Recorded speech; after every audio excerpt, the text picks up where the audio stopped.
You might think that the time to buy a brand new soldering iron is before you build an Amiga 2000 remake and the hours and hours of soldering that entails. Well, we got that the wrong way around. This is a proper soldering station. I put the Amiga 2000 together with a sort of a T-12, T-15 I think, tip compatible iron. But this is a genuine Hakko, just arrived, and I just wasn't, while I love the T-12 tips, I wasn't all that happy with the with some of what I'd seen around mains isolation on some of the aftermarket T-12 tip compatible irons, and the contacts in the tip, because I've been swapping tips a bit, weren't in the handle, weren't going great. And I have the FX-950, which is one of those ones where there's a ceramic heater element and the tips just slide over it. Whereas with these ones, the heater element and the thermostat and the tip are all bonded together. And my experience is that they can maintain their temperature far more consistently, because there isn't that, because with the smaller tips there's quite a loose fit. I can show you.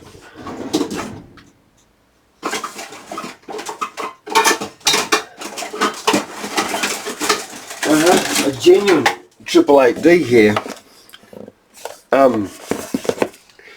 and the tips on these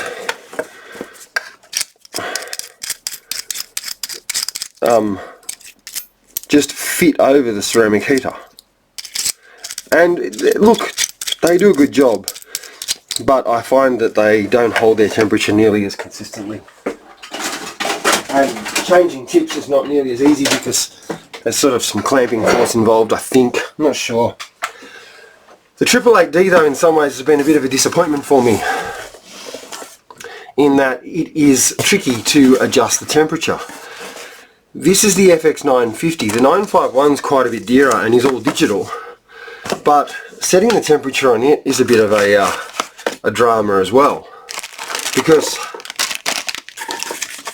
it too is designed for industrial environments where the temperature will be set for all users, and you can't kind of just jog the temperature up and down. So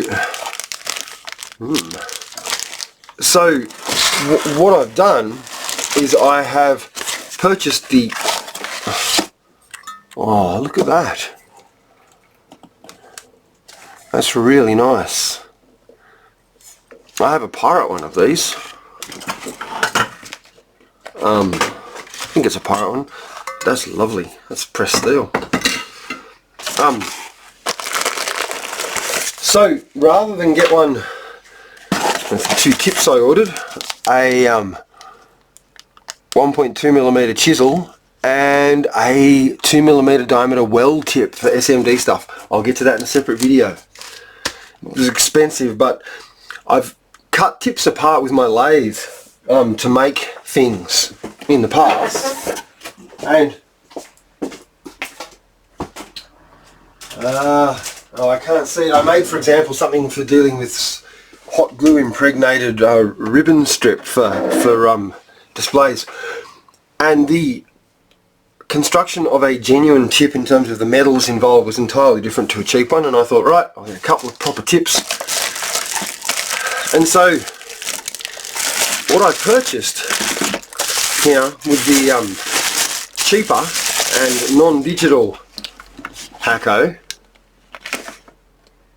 is just an analog, non-digital temperature control. Rather than having to jiggle around with settings trying to get the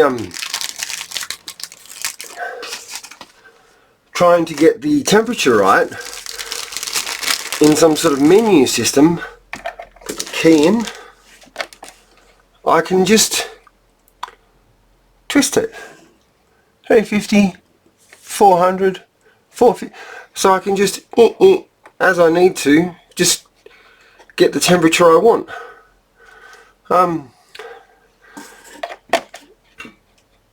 Which I think's how it should be. And that's why I bought this FX-950. Oh, I don't know what the OS button does.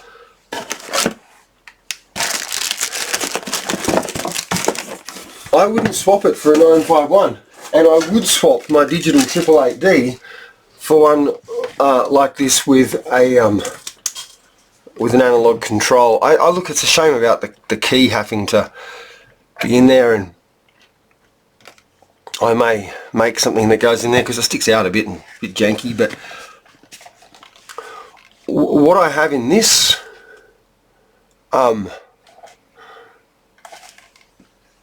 genuine made in Japan Hakko iron is something that won't try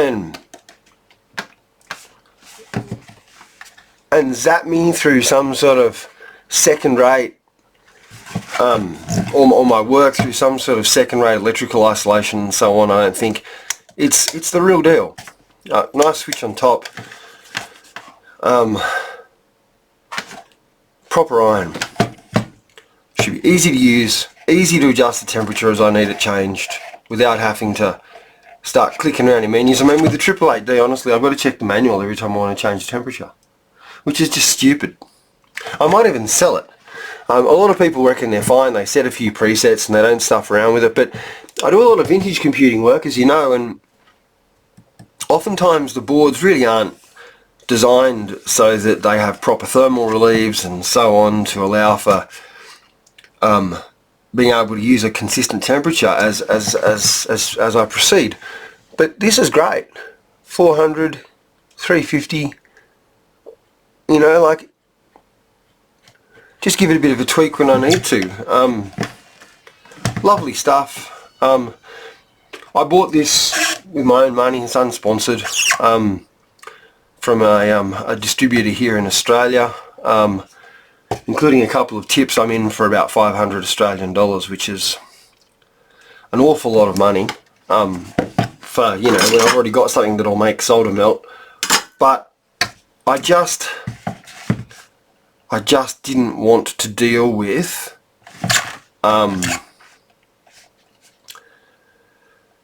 I just didn't want to deal with a soldering station that I was worried might, well, that wasn't properly set up, you know, hanging on the end of it, no good at all. So anyway, this is my new soldering station. I'm very excited about it. I will do some videos showing SMD stuff with it, and I will be using it for my builds in the future. Compared to the fancy one, there's some issue, I think. Not issue. Compared to the fancy one, the full digital one, I don't think this has the same kind of functionality for turning the iron off when it's not in use, and so on. But it's okay. I'm not going to walk away from it. We'll get it right. So there we go. New Hakko iron.